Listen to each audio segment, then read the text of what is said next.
우리가 잘 아는 종교 개혁의 방아쇠를 담긴 사람이 있습니다. 그 사람이 말틴 루터라는 사람이죠.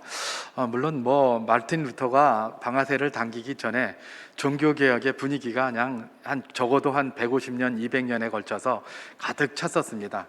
그런데 마지막에 그야말로 루터가 방아쇠를 당김으로 말미암아 그게 뻥 하고 이렇게 터지게 된 것이었죠. 우리가 아는 대로 루터는 원래 로마교의 신부였습니다.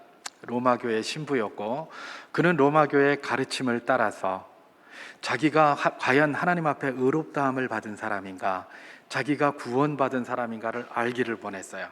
그래서 그 당시에 자기가 의롭다함을 받은 사람인지 알기 위하여 행하던 많은 일들을 루터도 그렇게 했습니다. 그래서 성 베드로 성당, 이탈리아에 가면 있는 성 베드로 성당에서 어떻게 합니까? 이 팔꿈치와 무릎을 가지고 거기를 막 이렇게 오르락내리락 하는 겁니다.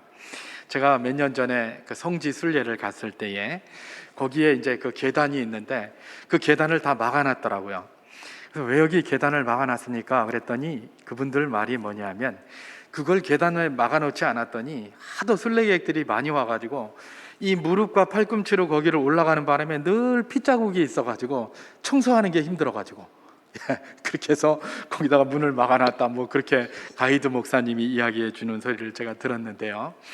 어쨌든 우리는 우습다고 생각할지는 모르지만 그게 그들이 가지고 있는 신앙이었습니다. 그래서 그 루터도 여전히 똑같이 그렇게 팔꿈치와 무릎으로 성 베드로 대성당에 그 계단을 오르락내리락 했었죠. 근데 아무리 오르락내리락 해도 자기가 의롭다함을 받았는지, 우리가 익숙하게 알 수 있는 내용대로 자기가 구원을 받았는지 그 확신이 없더라는 겁니다. 늘 자기 마음속에서는 죄만 생각이 나고 자기의 죄 문제가 그것이 해결이 안 되는 거예요. 늘 그걸 가지고 괴로워했죠. 그러다가 어떻게 깨달음을 얻게 되었습니까? 성경을 보게 되었고, 또 학생들을 가르치기 위하여 로마서를 연구하는 가운데 오직 의인은 믿음으로 말미암아 살리라 라는 그 말씀에 굉장한 도전을 받고, 유레카, 그래, 내가 의롭다함을 받는 것은 내 무엇으로 받는 것이 아니라 오직 은혜로 받는구나. 내가 예수 그리스도를 믿는 그 믿음으로 받는구나. 그 믿음조차도 하나님이 우리에게 주신 은혜의 선물이니 나의 나된 모든 것들은 다 하나님의 은혜로구나. 이렇게 깨닫게 된 것이죠. 그걸 깨닫고 나서 비텐베르크 성체에다가 소위 알려진 95개조의 반박문을 붙였고, 그것이 도화선이 돼서 종교개혁이 일어나게 된 것입니다. 그런데 그 종교개혁이 일어나기 직전에 그 루터가 깨달은 그게 루터 하나로만 끝난 게 아니었습니다. 루터가 그렇게 고백하고 깨달았던 그것이 글로 활자화되고 그렇게 펼쳐져 나가면서 온 유럽이 벌컥 뒤집혀진 거죠. 전에는 교황이 곧 하나님인 줄 알았습니다. 교황의 말이 곧 하나님의 말씀인 줄 알았어요. 근데 알고 봤더니 자기들이 성경을 못 봐서 그렇지 성경의 내용을 알고 봤더니 그런 내용이 하나도 없는 겁니다. 그래서 그들이 깨닫게 된 것이죠. 이건 아니다. 교황도 여전히 우리와 똑같다. 교황이 특별한 사람이 아니구나. 사람들의 생각이 그렇게 바뀌고 나니까 어떻게 됩니까? 사회가 급속하게 바뀌겠죠. 이전에는 교황이 하나님인 줄 알았는데, 그래서 그 십자군 원정 이런 거 가라고 그럴 때도 무조건 가서 그게 죽는 게 복인 줄 알았는데, 알고 봤더니 교황도 자기하고 똑같은 사람이고 특별히 사제라고 그래서 더 특별한 것도 없는 거예요. 그래서 그것을 깨닫고 난 사람들이 어떻게 됐습니까? 그야말로 중세의 문을 닫고 근세의 문을 열어젖히는 놀라운 역사가 일어난 게 종교개혁의 역사에서 우리가 발견하는 것 아니겠습니까?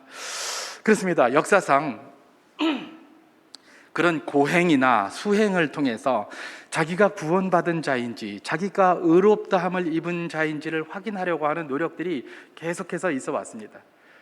그런데 놀랍게도 그렇게 한 모든 결과가 항상 그걸 깨닫는 결과로 나왔느냐? 그렇지 못한 게 더 많았던 것이죠. 오히려 수행을 하면 할수록 자기의 부족함이 깨달아지는 겁니다. 내가 절제를 하고 많이 하면 할수록 더 그래요. 여러분, 공부도 그렇습니다. 공부도 책 한 권 읽은 사람은 모든 걸 다 통달하고 있어요. 하룻강아지는 법 무서운 줄 몰라요.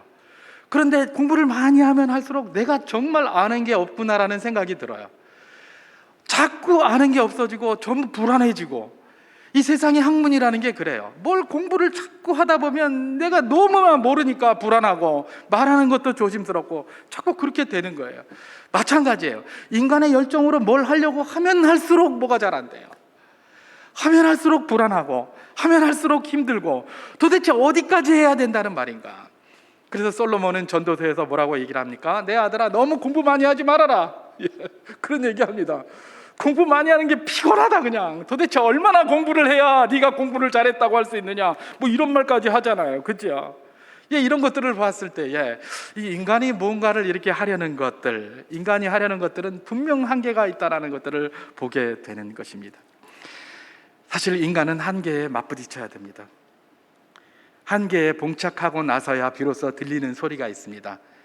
어떤 소리입니까? 하나님의 소리가 들립니다. 그래서 사실은 우리가 공부도 해야 돼요. 한계에 부딪히고 나서야 비로소 하나님의 말씀이 들려요. 최악의 나락으로 떨어지고 나서야 비로소 주의 음성이 들려요. 최악의 상황에 들어가고 났을 때 비로소 하나님의 말씀이 귀에 들어오고 눈에 익숙해지는 것입니다. 그렇기 때문에 우리가 노력에 최선을 다하는 것이 결코 헛된 것은 아닙니다. 그러나 그럼에도 불구하고 기억해야 될 것이 무엇입니까? 거기에 의롭다함을 받고 거기에 구원의 통로가 되는 일이 없다라는 사실입니다. 그게 역사상 증명된 거예요. 왜 그럴까? 의롭다함을 주시는 이는 누구십니까? 우리 하나님이십니다. 구원하시는 이는 누구십니까? 우리 하나님이시라는 것입니다. 믿습니까? 그렇기 때문에 인간의 다른 노력으로 되는 게 아닙니다. 하나님 앞에 잘 보여야지라고 생각하면서 사람이 생각하고 할 수가 있어요. 그러나 잘 보든 못 보든 주시는 분은 누구시다? 하나님이시다. 그러니까 내가 이렇게 잘 보였으니까 줘야 됩니다, 이거 아니라는 것입니다. 그게 바로 무엇입니까? 성경이 이야기하고 있는 것이죠. 저는 오늘 메시지의 제목을 율법에서 은혜로라고 그렇게 붙여보았습니다. 본문을 묵상하는 가운데 신앙이란 무엇인가, 이런 질문을 다시 한번 해보게 되었고, 그 신앙에 대한 정리를 하는 가운데 율법에서 은혜로 이렇게 붙이면 짤막하게 좋을 것 같다라고 그렇게 생각이 되었던 것이죠. 여러분, 본문을 묵상하면서 제가 신앙이 무엇인가를 한마디로 한번 생각을 해봤는데, 뭐 우리가 잘 아는 그런 내용들 아니겠습니까? 신앙은 뭔다? 율법주의에서 나와서 은혜를 향하여 걸어가는 과정이다, 이렇게 표현할 수 있을 것입니다. 율법에서 나와서가 아니라 율법주의에서 나와서 은혜를 향하여 걸어가는 과정이다. 이게 바로 뭡니까? 신앙생활이고 신앙이라는 것입니다. 여러분, 이 세상에 누구도 율법주의에서 완전히 벗어난 사람은 없습니다. 또한 이 세상에 그 누구라고 할지라도 완전히 은혜에 들어가서 사는 사람이 없습니다. 그 사람이 누구든 이 과정 속에 있는 것이죠. Under construction, 공사 중이에요. 그죠? 그 사람이 누구든지 율법주의에서 나와서 출발하는 사람들도 있고, 이미 은혜 가운데 가까이 가 있는 사람도 있겠습니다만은, 완벽하게 율법주의에서 나온 사람도 없고 완벽하게 은혜 속에서만 거하여 살아가는 사람도 이 세상에는 없습니다. 우리가 여전히 죄된 본성 속에서 이 땅을 살아가야 되기 때문에 우리는 항상 순례자로서 그 순례의 길을 걸어갈 뿐입니다. 그래서 우리는 그 사실을 기억하면서 살아야 되는데요, 신앙이라는 것은 무엇이다? 율법주의로 가름되는, 제가 율법이라고 안 하고 율법주의라고 지금 하고 있습니다. 율법주의로 가름되는 자기의 공로, 자기의 의를 드러내려고 하는 그것에서 하나님의 은혜를 찾는 곳으로 서서히 움직여가는 삶, 그것이 바로 무엇입니까? 신앙이라는 것입니다. 여러분, 그렇기 때문에 우리가 기억해야 될 것이 있습니다. 신앙이라는 건 무엇입니까? 오직 하나님의 은혜 속에서, 하나님의 은혜 안에서 사는 겁니다. 그렇기 때문에 내가 자랑할 것도 없습니다. 그리고 또 어떤 상황 가운데서도 감사할 것밖에 없는 것이죠. 왜요? 결국은 하나님께서 그 모든 것의 키를 잡고 계신다는 것을 우리가 믿고 고백하기 때문에 그런 것 아니겠습니까? 바로 그것입니다. 신자의 삶이라는 것은 다른 것이 아니라 하나님의 은혜 안에, 또 은혜 속에 살면서 그렇게 그 길 위에서 주님을 만나고 그 길 위에서 주님을 예배하고 그 길 위에서 주님과 동행하고 교제하면서 이 땅에 우리에게 사명으로 주어진 인생길을 걸어가는 것, 그것이 바로 무엇입니까? 신앙이다. 우리가 그렇게 정의할 수 있을 것입니다. 여러분, 우리가 아는 대로 사도 바울이 로마서를 기록할 당시를 한번 생각해 볼 필요가 있습니다. 제가 신앙이 이런 것이다라고 설명한 이유는, 미리 설명한 이유는 바로 이런 관점으로 로마서를 볼 때에, 또 오늘 본문을 볼 때에서야 비로소 온전하게 이 내용이 우리에게 보이기 때문에 그렇습니다. 여러분, 오늘 본문은 뭐라고요? 사도 바울이 로마서를 기록할 당시에 로마 교회 성도들을 한번 살펴보면서 들어갈 것을 요구하고 있습니다. 여러분, 로마 교회 성도들 어떤 분들이었습니까? 그분들은 믿음이 매우 좋은 분들이었습니다. 사도 바울이 여기서 로마 교회 성도들을 비난하기도 하고 뭐라고 하기도 하고 하니까 그분들이 믿음이 없어서 그렇다라고 생각하는데 그렇지 않습니다, 여러분. 제가 언젠가 말씀드린 것처럼 로마 교회 성도들은 정말 믿음이 좋은 사람들이었어요. 어떤 이유에서 우리가 그런 이야기를 할 수 있습니까? 이 사람들이 그 당시에 교회 생활을 했고 그리스도인으로 살았다는 자체가 그들의 믿음을 증거해 주고 있는 거예요. 왜 그렇습니까? 여러분, 제가 로마서 시작할 때에 글라우디오 황제 때, 로마의 글라우디오 황제 때에 유대인에 대한 박해가 있게 되었고 결국은 그것이 교회로까지 불똥이 튀어서 모든 사람들을 로마에서 추방했다고 그랬습니다. 그때 추방된 사람이 누굽니까? 그야말로 로마 교회의 핵심적인 역할을 하고 있었던 브리스길라와 아굴라, 이런 사람들이 추방되잖아요. 추방돼서 고린도에 가게 되고 그 과정에서 사도 바울을 만나는 놀라운 역사, 그러니까 하나님의 역사는 어디서 어떻게 나타날지 모르겠는데 만약에 그게 추방시키지 않았다면 가서 만나지를 못하는 거죠, 사도 바울을. 근데 어쨌든 거기 가서 그렇게 만나게 된 거예요. 다시 말해서 글라우디오 황제 때에 박해가 그렇게 교회에 있었던 거예요. 그때 이분들이 교회 생활 열심히 하고 신앙생활 열심히 하다가 박해로 쫓겨나기도 했었어요. 그리고 나중에 글라우디오가 죽고 나서 다시 로마로 돌아오게 되고 로마로 돌아와서는 다시 로마 교회에 구송을 하게 되는 것이죠. 자, 그러면 글라우디오가 죽고 나서 그 다음 황제는 편안한 황제가 들어온 사람입니까? 그 다음 황제가 누구입니까? 제5대 황제, 로마의 제5대 황제 누구요?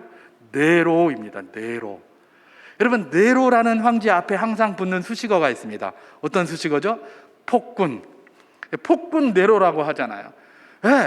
4대 황제인 글라우디오를 피했는데 이게 5대 황제인 독재, 그 다음에 폭군 네로를 만난 게 누구예요? 바로 이 로마 교회의 성도들이에요. 더 무지막지한 인간을 만난 거예요. 여러분, 로마 교회가 형성되어서 로마 교회가 지금 바울로부터 편지를 받은 이때가 바로 그런 때예요. 황제로서 네로가 그렇게 통치를 하고 있었던 그런 시대라는 겁니다. 여러분, 네로 황제 때 베드로가 십자가에 거꾸로 못 박혀서 순교한 것, 일설에 있는 것 아시죠? 쿠오바디스, 그 영화에 그런 게 나와요. 일설에 있는 내용들을 가지고 한 거예요. 그리고 사도 바울도 네로 황제 때 순교를 당했다고 그렇게 전해지고 있습니다. 네로는 기독교 박해를 엄청나게 했었습니다. 사실 당시는 어떤 때입니까? 이처럼 유대인의 박해도 있었고 그 다음에 로마의 박해도 있었는데 정부 차원의 박해부터 황제가 박해하려고 막 이래서 그런 엄청난 박해들이 여전히 있었던 그때가 바로 이 로마서를 기록하고 있는 로마 교회의 상황이었다는 것입니다. 그런데 이들이 지금 어디가 있다고요? 교회에 들어가 있는 거예요. 교회에. 신앙생활을 한다는 그 자체가 박해를 증거하는 것이고 신앙생활을 한다고 하면 모든 것들을 다 잃을 수도 있는 그런 상황에서 이 사람들이 로마 교회를 구성하고 있었다는 거예요. 자, 이것 하나만 보더라도 이 사람들은 믿음이 보통 믿음이 아니에요. 내 목숨을 바쳐서라도, 내 모든 것들을 다 포기해서라도 예수 믿겠다 그러고 들어온 사람들이 누구예요? 지금 이 로마서 편지를 받는 로마 교회의 성도들이었다는 겁니다. 이분들이 믿음은 이렇게 참 좋았는데 아쉽게도, 애석하게도 뭡니까? 잘못된 가르침에 경도된 분들이 또한 교회에 있었습니다. 여러분, 믿음 좋은 거하고 가르침 잘못 받은 거하고는 조금 별개의 문제라는 거 아시죠? 믿음이 좋지만 잘못된 가르침을 받은 분들이 있어요. 잘못된 가르침을 받았으니까 네가 믿음이 없다 이렇게 생각하면 안 돼요. 믿음이 좋으니까 그런 잘못된 가르침도 받은 거예요. 믿음 없으면 그런 거 안 받습니다. 그냥 믿음이 없으면. 여러분, 교회에 있다가 이단이나 이런 데 빠진 분들 많이 있어요. 그 사람들이 믿음이 없어서 거기 빠진 게 아니에요. 믿음이 좋다 보니까 뭔가 좀 새로운 말씀이나 이런 데에 좀 관심을 갖다 보니까 그렇게 된 거예요. 그걸 갖다가 저 사람이 믿음이 없어서 이렇게 평가해서는 안 되는 것이죠. 그러니까 그런 경우는 또 다른 평가가 있어야 되는 것입니다. 어쨌든 로마 교회가 그랬다는 겁니다. 그래서 이분들이 잘못된 가르침을 받게 되었고, 그것이 교회 안에서 여러 가지 그런 어떤 분란과 잡음을 일으키고 있었던 게 바로 언제입니까? 이 로마서를 쓸 당시 로마 교회의 상황이었다는 것입니다. 이들이 움직였던, 이들이 영향을 받았던 그 가르침들, 잘못된 가르침들, 크게 두 가지 부류로 이렇게 나눌 수가 있는데요. 그 하나는 율법주의라는 것이었습니다. 근데 율법주의자들이 많이 생겼었어요. 율법주의자들.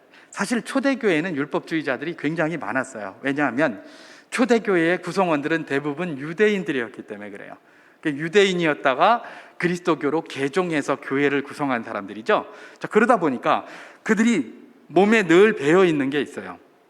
그게 유대인으로서의 삶 아닙니까? 여러분, 우리나라도 새벽기도회가 있잖아요. 세계 어느 나라에도 없는 새벽기도회라는 게 있어요. 이 새벽기도회를 누가 시작했다고요? 길선주 장로님, 후에 목사가 되셨죠. 길선주 목사님이 그렇게 했다고 그래요.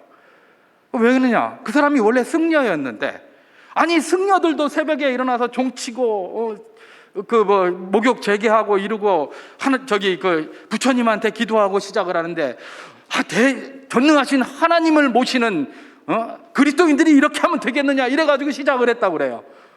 사실은 그게 뭐예요? 출발 자체가 그런 데서 출발을 한 거예요. 법당에서, 아니면 불교의 절에서 새벽에 그렇게 하던 그런 것들을 가지고 원용을 해서 들어온 것이죠. 마찬가지라고 생각하면 크게 다르지 않습니다. 바로 그런 얘기예요. 유대인들이 자기들이 늘 지키고 있었던 그런 율법들, 그게 익숙하잖아요. 그리고 또 잘 지켰다고 스스로 생각했기 때문에 이 사람들은 뭐예요? 율법을 많이 강조를 했어요. 율법을. 그래서 뭐라고 얘기를 했습니까? 율법주의자들이 예수 그리스도를 믿는 것 중요하다. 그러나 예수 그리스도를 믿는 것만 가지고는 안 된다. 그것만 가지고는 의롭다함을 받을 수가 없다. 그것만 가지고는 구원을 받을 수가 없다. 그렇게 얘기를 했어요. 그리고 예수 그리스도를 믿을 뿐만 아니라 율법도 잘 지켜야 된다. 왜 그러는 거예요? 절기도 지켜야 되고 월삭도 지켜야 되고 할례도 해야 되고 이런 것들을, 율법에서 요구하는 것들을 다 지켜야 된다. 그렇게 이야기를 하고 있는 것입니다. 초대교회 구성원들이 유대인들이 많았다는 것들을 감안한다면 이걸 이해하는 것은 그렇게 어렵지 않을 것입니다. 자, 율법주의자 부류가 이런 하나가 있었다면 또 다른 부류가 있었죠. 이것은 마치 이 율법주의자의 대척점에 서 있는 것 같아요. 누굽니까? 무율법주의자들이에요. 무율법주의자들은 어떤 자들이었는가? 그분들은 믿음으로 의롭다함을 받는다는 거 알았어요. 그거는 참 바르고 정당한 거예요. 근데 문제는 뭐예요? 이게 좀 너무 나갔어요. 그래서 우리가 이미 믿음으로 의롭다함을 받았기 때문에 우리가 도덕적으로 이런 거는 중요하지 않다, 이렇게 나가는 거예요. 율법 이런 거는 아무 상관이 없다, 이러고 나가는 거예요. 너무 나갔어요. 그러니까 이 사람들을 뭐라고 얘기를 합니까? 무율법주의자 혹은 율법 폐기론자다, 이렇게까지 이야기를 하고 있는 것입니다. 이런 영향들이 그 로마 교회에 들어왔고, 그런 주장들이 나오면서 참 믿음이 좋은 사람들인데 그 가운데서 잡음이 일어나고 혼란이 일어나고 이렇게 했다는 것입니다. 그게 바로 로마 교회의 문제점이었다는 것입니다. 이들을 혼란케 한 율법주의와 무율법주의, 여러분, 마치 대척점에 선 것 같아요. 그러나 사실은 이게 대척점에 선 것 같은데 양극단은 원래 통한다는 말이 있잖아요. 이게 대척점에 쓴 것 같은데 알고 보면 통하는 거예요. 서로. 어떤 점에서 통하느냐? 하나님의 은혜를 어떻게 생각하느냐에 대한 것에서 통해요. 율법주의는 하나님의 은혜를 어떻게 생각하고 있습니까? 하나님 은혜만으로는 부족하다라고 생각해서 마치 은혜가 뭔가 부족한 것처럼 은혜를 그냥 값싼 은혜로 만들어 버려요. 그러면 무율법주의는 어떤 점에서 또 통하는가? 무율법주의도 하나님의 은혜로 우리가 구원받았다는 거, 이런 거는 옳아요. 근데 이 사람들은 뭐라고 얘기합니까? 율법은 지킬 필요가 없다. 우리는 도덕적으로 아무 문제가 없다고 하면서 어떻게 하는 겁니까? 모든 걸 다 은혜로 감사하려고 하는 거예요. 도덕적으로 문제가 있고 잘못된 것은 율법에서 금하는 것이고 그런 것들은 좀 지킬 줄 알아야 되는데 우리는 자유롭다 그러면서 자기 마음대로 사는 거예요. 이 율법을 남용하는 거죠. 남용. 이 율법을 남용한 거, 이런 것들을 뭐라고 얘기를 합니까? 요즘 우리 흔한 말로 값싼 은혜다 이렇게 얘기를 하는 거예요. 은혜를 이야기하면서 은혜를 너무 값싸게 만들어 버렸어요. 그래서 무율법주의든 율법주의든 그 끝이, 그 극단이 서로 통하고 있는데 뭐에 대해서 통하고 있었다? 율법을 잘못 이해하고 오용하는 점에서 똑같이 율법이 아니라 은혜를 잘못 이해하고 오용하는 부분에서 똑같은 행동과 생각을 하고 있었다는 것입니다. 전부 다 은혜를 값싼 은혜로 만들어 보고 있는 그런 것들이 바로 이들이 보였던 그런 은혜에 대한 모습이었다는 것입니다. 사도 바울은 로마서 7장, 우리가 읽은 로마서 7장에서 이 율법주의와 무율법주의 두 개를 동시에 지적을 합니다. 율법주의의 문제점과 무율법주의의 문제점을 동시에 그렇게 지적을 하고 있는데 이 로마서 7장 전체가 그것을 하고 있기 때문에 저는 오늘과 다음 주일까지 이 율법주의와 무율법주의에 대해서 사도 바울이 어떻게 지적하고 있는지를 한번 살펴보기를 원하는데요. 오늘은 특별히 오늘 우리가 읽은 본문은 율법주의에 대한 지적입니다. 그래서 율법주의에 국한해서 오늘은 잠시 한번 살펴보고 그렇게 마치려고 합니다. 율법주의는 뭐라고요? 뭐 예수 그리스도를 믿는 믿음만 가지고는 부족하다. 율법도 지켜야 된다. 뭐 이렇게 이야기를 하고 있는 것입니다. 율법을 굉장히 강조하는 것 같아요. 근데 사실은 여러분, 율법주의는 율법을 강조하지 않습니다. 율법을 강조하지 않아요. 율법주의의 그 핵심이 굉장히 중요한 거예요. 그래서 율법주의자들은 예수님한테도 그랬어요. 저 율법을 폐기하러 왔다 이랬어요. 그죠? 예수님이 오셨더니 예수님을 율법을 폐하러 온 자라고 자꾸 그래요. 그러니까 예수님이 그러잖아요. 나는 율법을 폐하러 온 것이 아니라 완전하게 하려고 왔다 이렇게 이야기를 하셨어요. 이 사람들은 예수님을 그렇게 이야기를 하더니 여전히 사도 바울에게도 그렇게 얘기를 해요. 사도 바울도 율법을 폐하러 온 자다 이렇게 얘기를 해요. 왜요? 가만히 보면 갈라디아서나 로마서나 이렇게 보면 사도 바울이 율법을 이야기하고 은혜를 이야기하는데 은혜를 좀 강조를 해요. 막 강조를 하다 보니까 이 사도 바울 은혜만 강조하는 거 보니까 율법을 폐기하려고 하는구나 이렇게 생각하는 거예요. 근데 여러분, 사도 바울이 율법을 폐기하려고 한 사람입니까? 아닙니다. 잠시 우리가 밑에 내려가 보면 로마서 7장 12절 밑에 있는 그 말씀만 보더라도 사도 바울이 로마서 7장 12절에서 뭐라고 이야기하고 있습니까? 제가 한번 봉독합니다. 이로 보건대 율법은 거룩하고 계명도 거룩하고 의로우며 선하도다 그렇게 얘기를 합니다. 율법도 하나님이 주신 거예요. 그렇기 때문에 이 사도 바울은 율법을 뭐라고요? 율법을 거룩하다, 세상의 법과 구별된 거다, 특별한 거다, 하나님의 거다, 선한 거다, 아름다운 거다 이렇게 이야기를 하고 있어요. 그런데 그 사도 바울이 그 율법을 폐했다? 이게 무슨 말이에요? 전혀 폐한 게 아니죠. 여러분, 사도 바울은 율법을 폐하고 쓸모없다라고 비판한 것이 아니라 은혜를 강조한 거예요.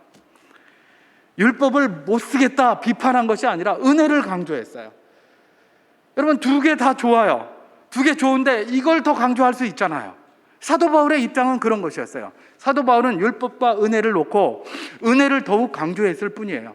근데 율법주의자들이 사도 바울의 그 이해를 한 것은 어떻게 했습니까? 저게 은혜를 강조하는 것 보니 율법은 무시하고 있구나 이렇게 판단을 한 것이죠. 완전히 그 당시에 헬라의 이분법적 사상 거기에 그대로 경도가 돼가지고 O 아니면 X, 흑 아니면 백 이런 걸로 해서 그렇게 판단을 한 것입니다. 사도 바울은 율법을 폐하려고 한 적도 없고 무시한 적도 없고 비난한 적이 없습니다.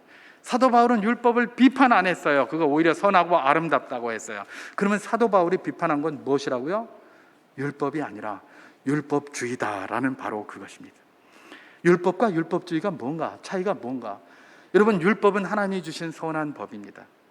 근데 율법주의는 무엇입니까? 자기 의를 드러내려고 하는 거예요. 그게 율법주의예요. 자기 의를 드러내는데 이걸 뭘로요? 하나님의 율법으로 살짝 포장을 합니다. 살짝 포장을 해요. 그래서 율법에 아무것도 문제가 안 되는 것처럼 하면서 자기를 드러내려고 하는 거예요. 여러분, 로마 교회에 들어와 있는 율법주의가 어떤 것입니까? 믿음만으로는 부족하다. 율법도 지켜야 한다라고 강조하는 그 사람들은 어떤 사람들일까요? 유대인 출신들로 자기들은 이미 율법을 잘 지킨다고 생각했고 율법의 의로는 흠이 없는 자라고 생각했던 사람들이에요. 그러니까 우리가 이렇게 하지 너희들도 이렇게 해야 돼 라고 하면서 자기 의를 자꾸 드러내는 거예요. 그런 사람들이 바로 율법주의자들의 그 속에 있었다는 것입니다. 여러분, 유대인들 중에는 많은 사람들이 다 어떻게 생각했습니까? 자기들은 율법을 다 지킨다고 생각했어요. 우리는 그러잖아요. 하나님의 율법을 다 지킬 수가 없다, 뭐 그런 말 많이 하잖아요. 맞아요. 왜 하나님의 율법을 다 지킬 수가 없습니까? 하나님의 율법은 하나님의 기준에서 지켜야 되는 거기 때문에 그래요. 예수님께서 그래서 그런 얘기를 했던 거예요. 너희는 이렇게 배웠지만 나는 너희에게 이르노니 하면서 하나님의 관점을 이야기를 해주거든요. 그러니까 율법을 그들은 다 지켰다고 했는데 사실은 알고 보면 하나도 안 지킨 거예요. 왜냐하면 자기 기준으로 하고 있거든. 심지어 사도 바울도 뭐라고 했습니까? 자기가 이 율법의 의로는 흠이 없는 자다 이렇게 얘기를 했어요. 빌립보서 3장 6절에 나는 나면서부터 뭐고 쭉 자기 설명하면서 나는 바리새인이요 율법의 의로는 흠이 없는 자다 이렇게 얘기를 했어요. 자기가 과거에 그렇게 생각하고 살았던 거예요. 실제로 많은 유대인들과 바리새인들이 그렇게 살았어요. 나는 율법의 의로는 흠이 없다, 난 율법 다 지켰다 이러고 있는 거예요. 자, 그러니까 뭐예요?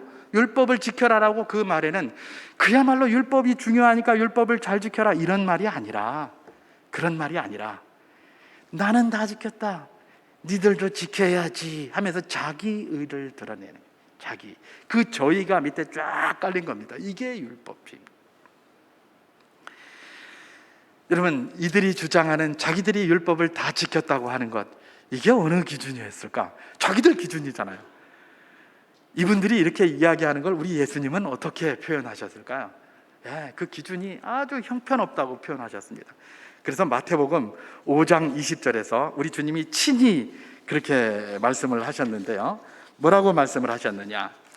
내가 너희에게 이르노니 너희 의가 서기관과 바리새인보다 더 낫지 못하면 결코 천국에 들어가지 못하리라, 그렇게 말씀하셨어요. 제자들을 가르치시면서, 마태복음 5장이니까 산상수훈 아니겠습니까? 산상에서 제자들을 가르치면서 너희 의가 서기관과 바리새인의 의보다 낫지 못하면 결단코 천국에 들어갈 수 없다, 그렇게 이야기를 하신 거예요. 자, 이 말씀은 서기관과 바리새인들이 천국에 들어갈 수 있다라는 말이 아닙니다. 이들의 의라는 것이 천국에 못 미치는 의예요. 그러니까 너희가 천국에 들어가려면 적어도 그들보다는 나아야 된다, 그런 이야기를 하는 것 아니겠습니까? 바로 그 얘기예요. 결국은 서기관과 바리새인들의 의라는 것은 그야말로 형편없는 거예요. 하나님 보시기에 아무것도 아니고 지저분한 거예요. 오히려 더 악한 거예요. 세리와 그들이 죄인이라고 말하는 그거보다 더 악한 거예요. 왜요? 이들의 심성, 이들이 무슨 마음으로 그걸 율법을 지키고 있는지를 잘 보여주고 있기 때문에 그렇습니다. 이들은 율법을 열심히 연구했습니다. 날마다 율법을 연구했어요. 왜 율법을 연구했을까요? 여러분, 이 율법주의자들, 이 바리새인들, 이 서기관들이 율법을 열심히 연구했는데 왜 열심히 율법을 연구했을까요? 율법을 잘 지키기 위해서 그랬을까요? 잘 지키기 위해서 그랬을까요? 아니죠. 율법을 잘 지킬 사람은 연구할 필요가 없습니다. 그렇잖아요. 율법 잘 지키는 사람한테는 율법이 있을 필요도 없고 연구할 필요도 없어요. 그죠? 그럼 이들이 왜 연구했을까요? 어떻게 하면 율법의 저촉을 안 받아볼까? 요러고 지킨 거예요. 오늘 본문 5절에서 이렇게 이야기를 하고 있습니다. 제가 봉독합니다. 오늘 본문 5절, 7장 5절. 우리가 육신에 있을 때에는 율법으로 말미암는 죄의 정욕이 우리 지체 중에 역사하여 우리로 사망을 위하여 열매를 맺게 하였더니. 그런데 이 말이 좀 복잡합니다. 이게 뭐냐면 이런 거예요. 우리가 마음속에 욕심이 있는 거예요. 욕망이, 정욕이 딱 있는 거예요. 근데 이걸 뭘 하려고 이렇게 딱 했더니 율법이 하지 마라 임마, 그렇게 하면 죄다, 그래서 딱 때리는 거예요. 나는 하고 싶은데 율법이 못하게 자꾸 막거든요. 그러니까 어떻게 할까요? 나 이거 하고 싶은데 율법이 그만한 것 같단 말이야. 그러면 어떻게 내가 이걸 조금 바꿔서 율법의 저촉이 되지 않으면서 나의 욕망을 좀 표현할까? 이런 거예요. 그러니까 삼행의 열매를 맺는다는 거예요. 그게 하나님 앞에는 다 지저분한 모습이고 잘못된 모습인데 어쨌든 율법, 자기들에 맞은 율법의 기준에 좀 피해가게 하려고 하는 그게 바로 그것입니다. 여러분, 오늘날도 마찬가지잖아요. 많은 사람들이 법을 연구합니다. 법 연구하는데 법 잘 지키려고 연구합니까? 법 잘 지키려고 법 연구합니까? 아니죠. 법꾸라지라는 말이 왜 나온 겁니까? 그래서 나온 거예요. 어떻게 하면 법망을 한번 피해볼까? 그래서 우리가 항상 그러잖아요. 법 아는 사람들이 더 문제다, 이렇게 얘기를 하잖아요. 법을 알면 법을 지키려고 해야 되는데 더 피해가려고 하는 게 뭐예요? 소위 법꾸라지들의 이야기예요. 법꾸라지들의 이야기. 예, 많은 사람들이 연구를 합니다. 그 연구가 정말 그걸 잘 지키기 위해서 하느냐? 아니죠. 전부 피해 나가려고 해요. 세법이 이만큼 있습니다. 세법을 연구를 열심히 합니다. 세무사부터 시작해서 세무 관리 전부 연구합니다. 예, 왜 세법을 연구합니까? 세금을 거두는 사람들은 많이 거두려고 연구하고, 그죠? 그걸 안 내려고 하는 사람들은 어떻게 하면 빠져나가서 세금 좀 덜 내보려고 연구하고, 그렇게 연구하는 거예요. 그게 인생이에요, 인생. 그런데 겉으로는 딱 포장을 합니다. 나는 법대로 했어. 법대로 했으니 아무 문제가 없어. 이거 불법 사항이 하나도 없어. 불법 사항이 뭐가 있냐? 없지 않느냐? 법적으로 아무 문제가 없다. 이러고 앉았는 거예요. 이게 법꾸라지들이 하는 짓이에요. 바로 율법주의자들이 그랬다는 거예요. 그 선한 법을, 율법을 가지고 자기 의를 드러내고 말입니다. 자기의 입장을 고수하고 자기의 입장을 변론하는 대로 사용했다는 겁니다. 지금도 우리가 너무나 많이 보잖아요. 여러분, 그건 다른 사람들만 그렇습니까? 저도 마찬가지입니다. 여러분, 이런 율법주의의 이런 문제가 초대교회에 2000년 전에 로마 교회에만 있었던 문제가 아니에요. 지금 현실 우리 가운데도 여전히 있습니다. 우리 가운데도 여전히 있어요. 여러분, 우리 가운데 어떤 게 있습니까? 하나님의 말씀대로 사는 것, 그것이 정말 하나님이 기뻐하시는 것이고 그것이 능력인 줄 우리가 알아요. 그래서 말씀대로만 삽시다라고 하면 우리가 다 아멘해요. 저 사람이 거짓말한 거 아니에요. 그게 우리의 진심이에요. 우리의 진심이에요. 우리가 그렇게 살고 싶어요. 근데 막상 또 살다 보면 어떻습니까? 이거 말씀대로만 살면 될까라는 생각이 순간순간 들어요. 순간순간. 그래서 제가 아까 신앙이라는 걸 그렇게 정의를 한 거예요. 율법주의에서 나와서 은혜를 향하여 나아가는 과정이에요. 누구든지 그래요. 저는 항상 그래요. 그래서 제가 이렇게 늘 말씀대로 살아라라고 설교도 하고 열심히 하지만 저도 이렇게 보면 이게 이렇게 하면 되겠나? 그래서 이것도 찾고 저것도 찾고 다 찾는 거예요. 저만 그러나요? 우리에게 그런 연약함이 있는 것이죠. 그런 율법주의적 경향이 다 있어요. 여러분, 제가 전에 한번 말씀드렸나 모르겠는데 요즘은 제가 버스를 많이 안 타봐서 잘 모르겠는데 또 부산에는 그게 안 붙었는지, 전에는 보면 저 버스 딱 타면 그 버스 이 앞좌석에 뒤에 이 광고 같은 거 이렇게 있잖아요, 그죠? 그러면 갓 쓴 사람이 하나 딱 나와가지고 인생, 앞으로의 모든 비전 이런 걸 알고 싶습니까? 그러면서 거기다 전화번호 하나 딱 나와요. 그럼 그 밑에 가로를 딱 쳐놓죠. 뭐라고 쳐놨죠? 기독교인 환영. 그러는 거예요. 왜 기독교인 환영한다고 했습니까? 그만큼 많이 간다는 거예요, 사람들이. 기독교인 환영하는 거죠, 특별히. 기독교인도 안 올 일이 없다. 와도 된다. 환영한다. 그냥 와라. 네 궁금하잖아. 이러고 있는 거예요. 실제로 기독교인이 많이 가요. 왜 그럴까요? 하나님이 너와 함께 하시고 하나님이 너를 보호하신다라고 이야기를 하지만 왠지 그것만 가지고는 마음이 허랑한 거예요. 그러니까 그런 소리 한번 들어보고 싶은 거예요. 나라를 대해서 뭐라고 하나. 내 관상이 어떻습니까? 내가 좀 출세 좀 하겠습니까? 그런 거 성경에서는 그런 거 말 안 하니까 그런 데 와서 한번 듣고 싶어 하는 거예요. 이게 뭐예요? 육신의 죄된 본성이고 말입니다. 이게 바로 누구 다 가지고 있는 율법주의적인 경향들 속에도 역시 다 맥락이 다 있는 것들입니다. 여러분, 사도 바울이 지적하는 것은 율법이 아닙니다. 이 로마 교회에서 자기들은 우월하고 다른 사람들은 그렇지 않다라는 그런 저희를 숨기면서 그걸 하나님의 거룩한 법인 율법이 그렇게 이야기하고 있다라고 치장하고 있는 사람들에 대한 경고를 하고 있는 겁니다. 율법주의에 대한 경고. 그가 인생이라면 누구든지 동의하고 당연하게 받아들일 법한 그 율법주의에 대한 경고를 하고 있는 것이지 율법을 비판하는 것이 아니다.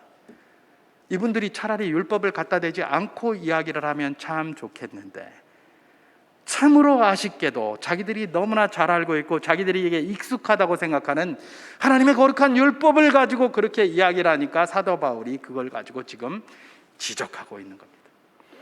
여러분, 요즘 우리가 뉴스를 봐도 그렇잖아요. 우리를 답답하게 하는 것이 무엇입니까? 저건 우리가 봐도 상식적으로 아닌데, 그냥 일반 상식으로도 아닌데 법적으로 문제가 없다 이러는 거예요. 이런 거 볼 때마다 화가 치밀어 오르잖아요. 도대체 저놈의 법은 누구를 위한 법이냐? 왜 우리한테는 그렇게 매섭고 따갑더니 왜 저 인간들한테는 저렇게 관대하냐? 이런 게 우리의 분노 아닙니까? 그죠? 바로 그런 것들과 맥락이 같다라고 보면 될 것입니다. 사도 바울이 뭘 지적을 하는 겁니까? 자꾸 거룩한 율법을 들이대면서, 선하고 거룩한 율법을 들이대면서 자기를 포장하려고 하고 자기 의를 드러내려고 하는 그 악한 저희. 근데 그건 사실은 모든 사람이 가지고 있는 죄된 본성을 가지고 있는 사람들이 가지고 있는 거기 때문에 바로 그것을 지금 지적을 하고 있는 것이라는 의미입니다. 사도 바울은 오늘 본문에서 바로 이런 걸 속으로 싹 숨겨놓고 겉으로 주장하는 사람들, 율법 지켜야 된다, 율법 지켜야 된다, 율법 지켜야 된다라고 말하는 이들에게, 그들이 율법 지키고 싶어서 그러는 것이 아니라 자기를 드러내기 위해서 그런다고 했습니다. 그런 자들에게 뭐라고 이야기를 합니까? 오늘 본문 1절에서부터 3절까지 남편과 아내, 오늘날 관점은 아닙니다. 율법의 관점이에요. 그 당시에 율법의 관점에 이런 게 있었죠. 그 율법의 예를 들면서 그들을 설명하고 있습니다. 남편이 살아있을 동안에는 아내가 남편의 법에 종속이 되지만 남편이 죽고 나면 거기서부터 자유롭다, 이런 내용입니다. 여러분, 율법에 보면 여성의 경우 결혼을 하기 전에는 어떻습니까? 아버지에게 통제받게 돼 있어요. 그래서 자기가 서원을 했다고 할지라도 아버지가 안 돼라고 하면 그 서원은 무효가 돼요. 안 지켜도 돼요. 그리고 결혼을 했습니까? 부인이 서원을 했다고 하더라도 남편이 안 돼 그러면 그거는 무효가 되게 돼 있어요. 그게 율법이에요. 그런 관점에서 이게 뭐야, 이게 왜 여자들만 이래, 이렇게 생각하면 안 됩니다. 이 당시에 풍습과 관습과 이런 것들이 이랬던 거예요. 그러니까 그걸 그대로 기록을 한 겁니다. 그러면서 뭐라고 이야기를 하느냐, 남편이 죽고 나면 거기 매달릴 필요가 없다, 매일 필요가 없다, 이 이야기를 하는 겁니다. 다시 말해서 너희가 율법주의자들이 율법에 매여서 어떻게 하면 율법을 피해볼까라고 이렇게 눈치 보고 이렇게 살았지만은 이제 우리는 율법에 대하여 죽은 자가 아니냐, 다시 말해서 내가 이걸 지키지 않으면 안 된다, 이런 것들이 아니지 않느냐. 율법에 대해서 예수 그리스도를 믿음으로 그와 합하여 세례를 받은 너희는 이미 이전 사람은 죽었고 새 사람이 되어서 다시 태어났는데 여전히 그걸로 다시 돌아가려고 하느냐, 그 이야기를 하고 있는 것입니다. 오늘 본문 4절을 제가 한번 봉독해 보도록 하겠습니다. 그러므로 내 형제들아, 너희도 그리스도의 몸으로 말미암아 율법에 대하여 죽임을 당하였으니 이는 다른 이 곧 죽은 자 가운데서 살아나신 이에게 가서 우리가 하나님을 위하여 열매를 맺게 하려 함이라, 그렇게 얘기를 합니다. 율법에 대해서 이미 죽은 자라는 겁니다. 그러니까 이것은 뭐예요? 율법을 지키지 말라 그러는 것이 아니라 율법에, 그들이 말하는 그 율법의 속량돼 가지고 거기에 속해 가지고 이걸 안 지키면 어떡하지, 이걸 안 지키면 어떡하지, 그게 마치 우리를 얽어매고 있는 쇠사슬과 같은 그런 것이 아니라는 것이죠. 그 이야기를 하는 겁니다. 그 이야기를. 사도 바울이 그 이야기를 하면서 뭐라고 얘기를 합니까? 우리가 육신에 있을 때에는 그렇게 눈치 보면서 율법에서 금하지 않는 부분만을 살살살 살피면서 우리의 정욕대로 살려고 그렇게 법꾸라지 노력을 했지만, 이제 6절 오늘 보면 마지막은 이렇게 이야기를 하고 있죠. 제가 봉독합니다. 이제는 우리가 얽매였던 것에 대하여 죽었으므로 율법에서 벗어났으니 이러므로 우리가 영의 새로운 것으로 섬길 것이요 율법 전문에 묵은 것으로 아니할지니라, 그렇게 기록하고 있습니다.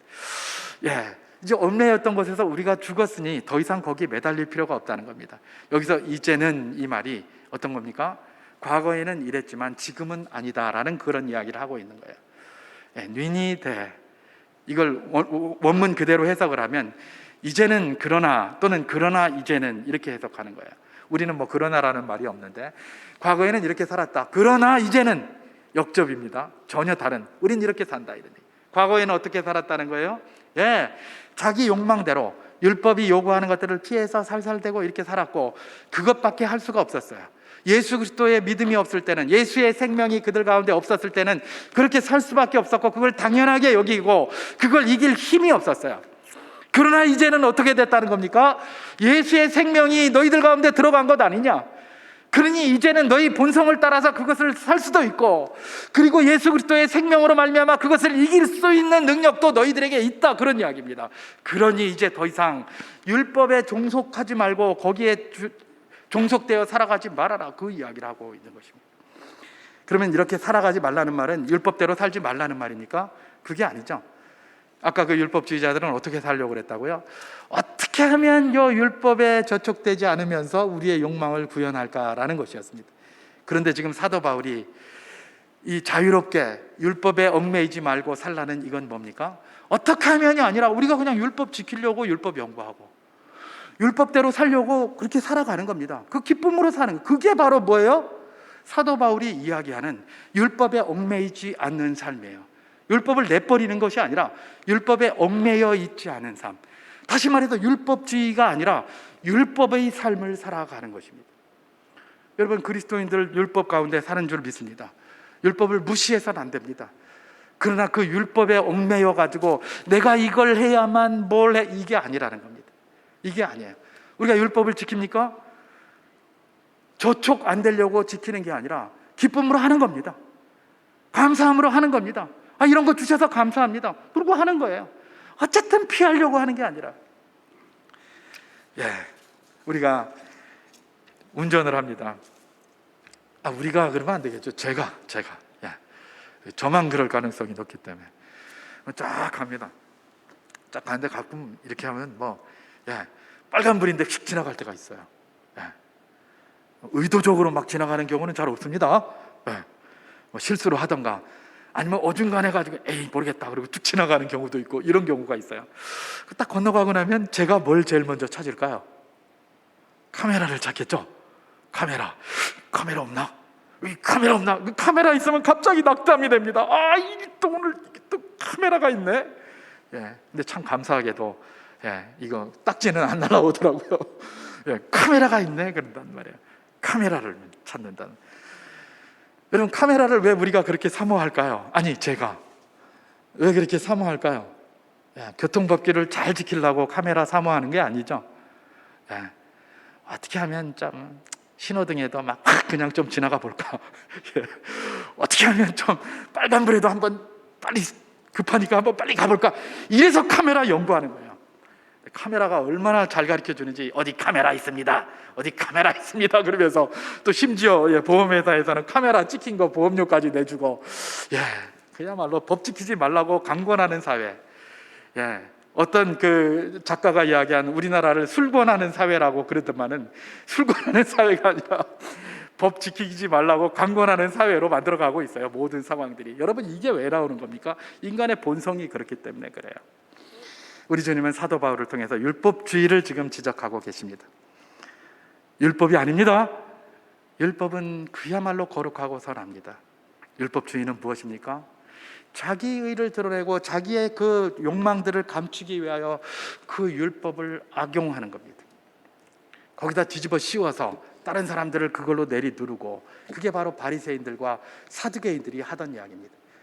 자기들은 아무것도 손도 하나 까닥도 하지 않으면서 다른 사람들의 등에다가 그야말로 들보를 지어주는 예수님의 표현에 의하면 그런 게 바로 뭡니까? 율법주의의 문제였다라는 것들을 이야기하고 있는 것입니다. 말씀을 정리합니다. 우리 주님께서는 우리로 자유인이라고 하셨습니다. 예수 그리스도를 믿는 순간부터 우리는 모든 율법에 얽매인 것들, 모든 사슬로부터 자유합니다. 그리스도인은 자유합니다. 그러나 사도 바울을 통해서 또 하신 말씀은 무엇입니까? 너희에게 주어진 자유로 너희가 죄된 남용을 하지 말고 사랑으로 서로 복종하라, 그렇게 얘기를 했습니다. 내가 어쩔 수 없어서 복종하는 게 아니고, 내가 어쩔 수 없어서 저 사람 밑에서 월급 받아야 되니까 일하는 거 아니고, 내가 어쩔 수 없어서 이 법을 피해서 사는 게 아니고, 즐겁게 하라는 겁니다. 자유롭게 하라는 겁니다. 복종하라는 겁니다. 법 지키라는 겁니다. 그게 바로 어떤 사람이다? 성숙한 그리스도인의 삶이다. 지난 한 주간 우리 성도님들 그런 삶을 살다가 이 자리에 오신 줄 믿습니다. 이번 한 주도 주님이 주시는 능력으로 그런 삶 살아갈 수 있기를 주님의 이름으로 축원합니다. 사실 쉽지 않습니다. 그럴 때마다 막 갈등이 일어납니다. 이것만 가지고 될까라는 생각이 됩니다. 그럴 때마다 이 목사의 이야기가 여러분들 귀에 생각나시기를 주님의 이름으로 축원합니다. 이 목사가 그랬는데 지도 잘 못하지만 지도 잘 못한다고 하면서 이렇게 살아보자고 했는데 그래 나도 한번 살아보자, 이런 결단 말입니다. 늘 우리를 깨우쳐 주시는 주의 성령께서 우리로 늘 동행하시며 순간순간 이런 말씀들이 기억나게 하셔서 우리로 하나님의 완숙하고 성숙한 사람으로 늘 세워갈 수 있기를 주님의 이름으로 축원합니다.